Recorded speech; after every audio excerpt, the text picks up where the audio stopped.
I can't believe I finally get to say this out loud, but my new book, Enough as I Am, is finally available on Amazon.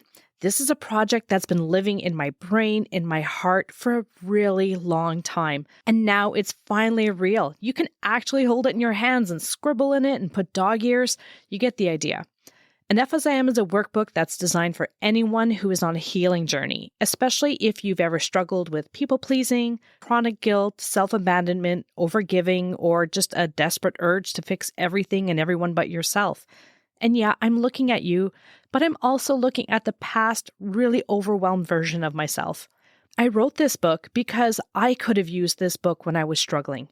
I've spent years reading about codependency, sitting through therapy sessions, and even going to medical school so that I can get a really deep understanding of this stuff and offer something to you that's truly helpful. What you're going to find inside this workbook isn't just theory. It's practical, it's reflective, and very compassionate. It's filled with prompts and tools that are going to help you to build better boundaries, restore your self-worth, and stop tying your value to how much you do for others or what others think of you. If you've ever felt like you're not enough, if you're exhausted from carrying the emotional load of everyone else around you, or if you're ready to finally come home to yourself, then I wrote this book for you and I'd love to share it with you. You can find Enough as I Am on Amazon now. I'm going to put the link in the show notes. I want to thank you all for being part of this community, being part of my community, and for showing up every week to do the work. And I'm so honored to be the one who walks alongside you in your journey. So let's keep on healing together. Enjoy the book. All right, so now on to today's episode. Hello to all my wonderful podcast listeners, and welcome to this special bonus episode of The Codependent Doctor. I'm your host, Dr. Angela Downey, a family doctor and fellow codependent who's here to walk alongside you on the road to healing, one honest conversation at a time. Since it's Mental Health Awareness Month, I've been sharing some bonus episodes that dive a little deeper into what mental health really looks like, beyond the diagnoses and the labels. Today's episode is called 5 Truths I Wish Everyone Knew About Mental Health. And honestly, these are things that I wish someone had told me years ago, because mental health isn't just about falling apart. It's about how we treat ourselves on the regular, how we show up for ourselves, how we rest, recover, grow, and rebuild. So let's get into it. And if you hear something today that hits home, I hope that it reminds you that you're not alone. You're not broken, and you're probably doing better than you think. So here are the 5 truths. Truth number 1, healing isn't linear. It's not this neat, linear, upward slope where every day gets a little better than the last. I used to think that once I had everything figured out, that I would stop feeling anxious, that I would stop falling into my old patterns, and I'd stop having bad days. But the truth is that healing looks more like a spiral. You circle around the same themes over and over, but each time you come back with a little more insight, a little bit more self-compassion, and a little bit more strength. And some days you're thriving, you're setting boundaries, regulating emotions, and feeling good all around. But other days, sometimes you might feel like you're barely holding it all together. And you say yes when you mean to say no, and you spiral over something small. Maybe you cry over something that you thought that you were past. But that doesn't mean that you failed. It doesn't erase any of the progress that you've made. Setbacks, they're not proof that you're broken. They're just part of the process. And growth, it's not always visible. Sometimes it might look like resting when you're tired instead of pushing through, or choosing not to respond in the heat of the moment, letting yourself cry without judging yourself. Maybe you say that I need help, even if it feels a little bit uncomfortable. And these things might not look like milestones from the outside, but they're actually quite big. They're huge, especially if you're taught to ignore your needs or hold it all together all the time. Healing doesn't also happen on anyone else's timeline. You don't have to be over it by now. You're allowed to still be working through things that happened years ago. You're allowed to need reminders and to be a work in progress. So if today feels messy, or if you feel like you've fallen back into some old patterns, then try not to shame yourself. You're not back at square one. You're just in the middle of the spiral. And each time that you come back around again, you're not going to be that same person, because no matter what, you have learned something and you've grown, and that counts, even if it doesn't feel like it at the moment. So please be kind to yourself and take your time. You're allowed to heal imperfectly, and you're allowed to be proud of yourself, not just when things are going well, but when you keep showing up over and over, even on those hard days. So no, healing is definitely not linear, but it's happening and you're doing better than you think. Truth number 2, you can struggle and still be strong. Somewhere along the way, a lot of us picked up this idea that strength means holding it all together, being the one who's calm or capable or composed, no matter what's going on the inside.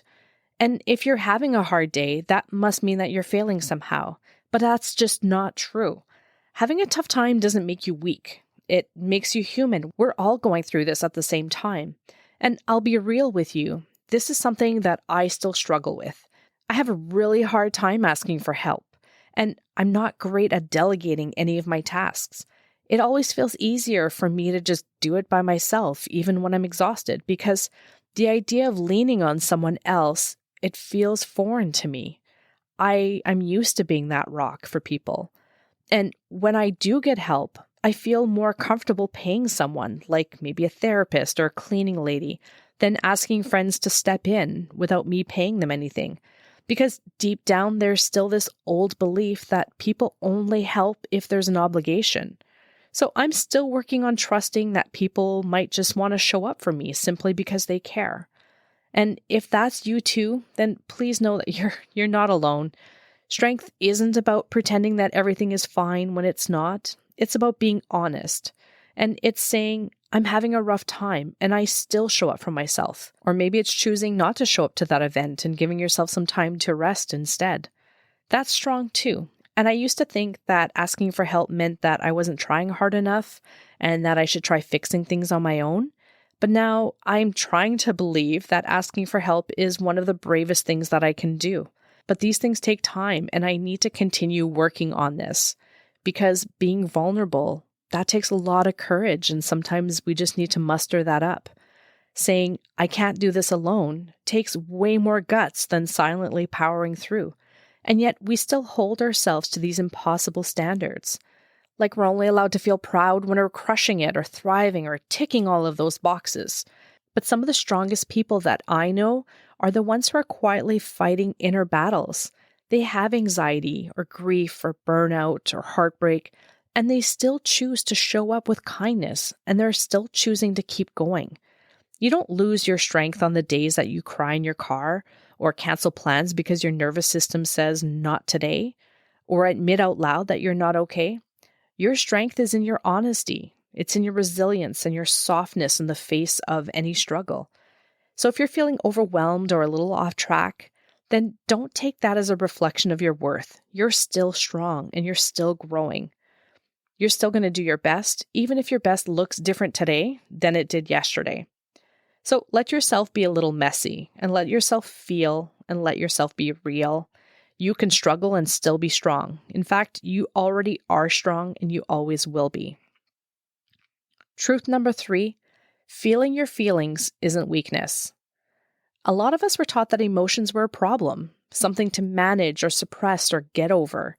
Maybe you were told not to cry. Maybe you were called dramatic for being sensitive.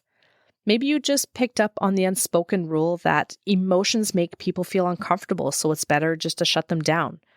But I'm here to tell you that our feelings are not flaws. They're information. Feelings are just messages from your inner world trying to get your attention.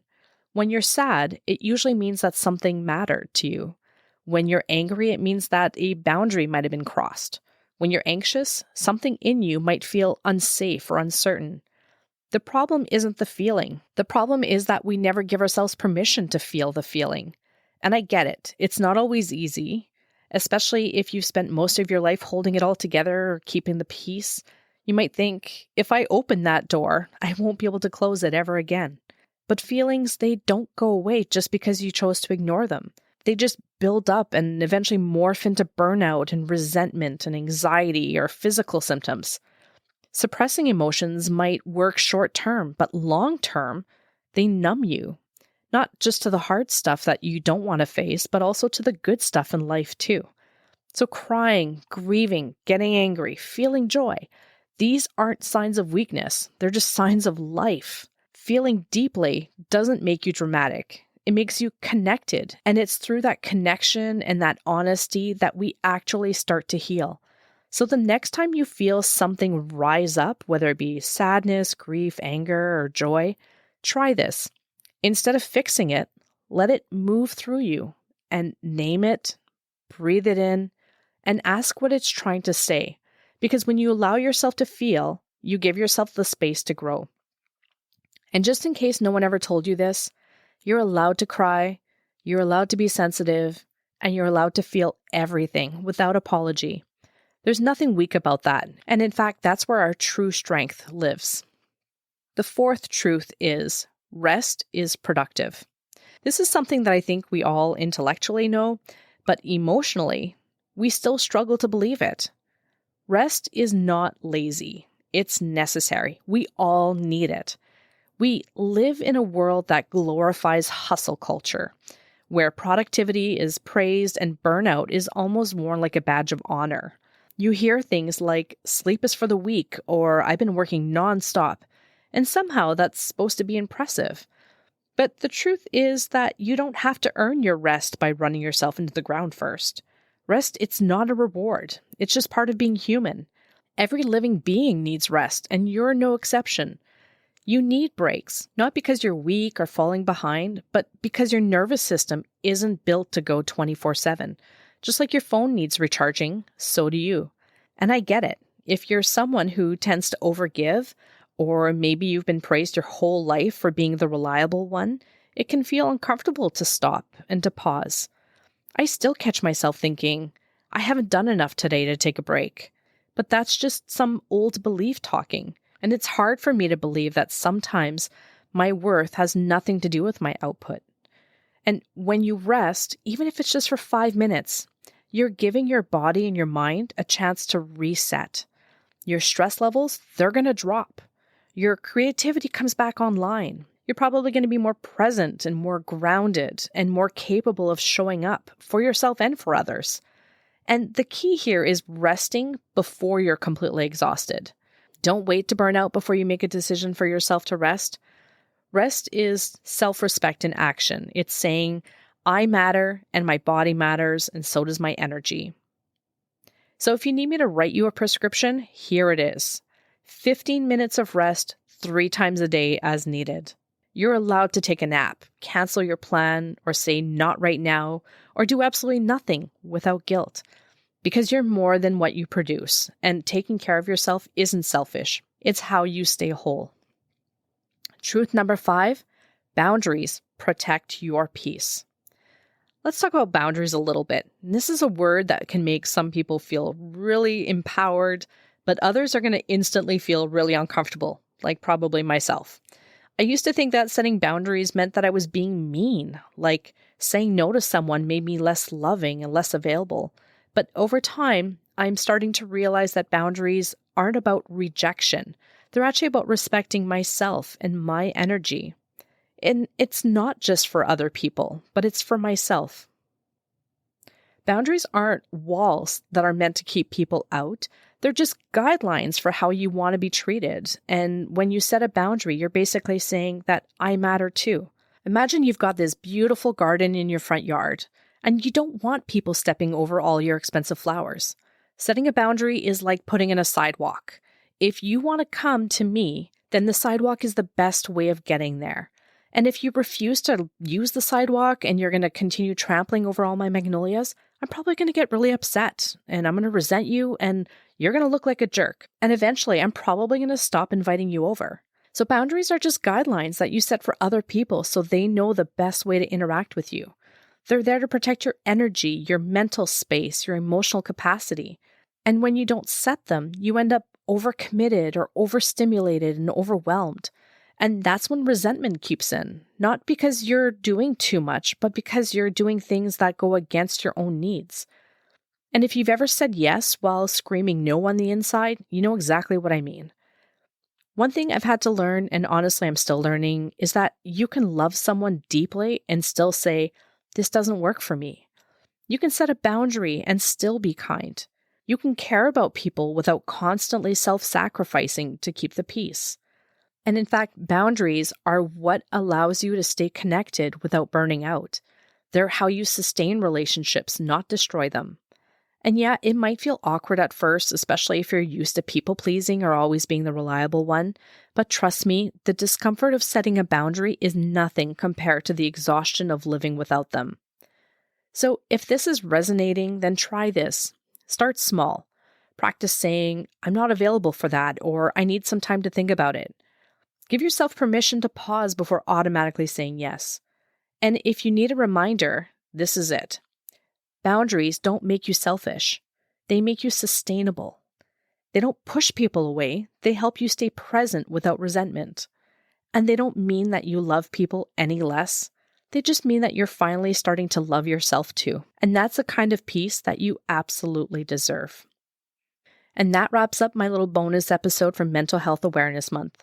I really hope that these little check-ins have helped you feel seen, supported, and maybe even give you a few tools that you can take into your own healing journey. Just a reminder, I'll still be here with regular weekly episodes that are launched on Mondays, diving into all things mental health and codependency.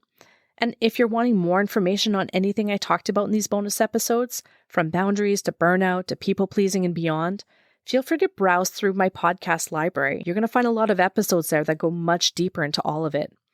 You can find these on Apple Podcasts, Spotify, or wherever you like to listen to your podcast. Thank you for being here with me today. Take care of your mind, be gentle with your heart, and I'm going to see you back here next week. Take care for now. You've got this.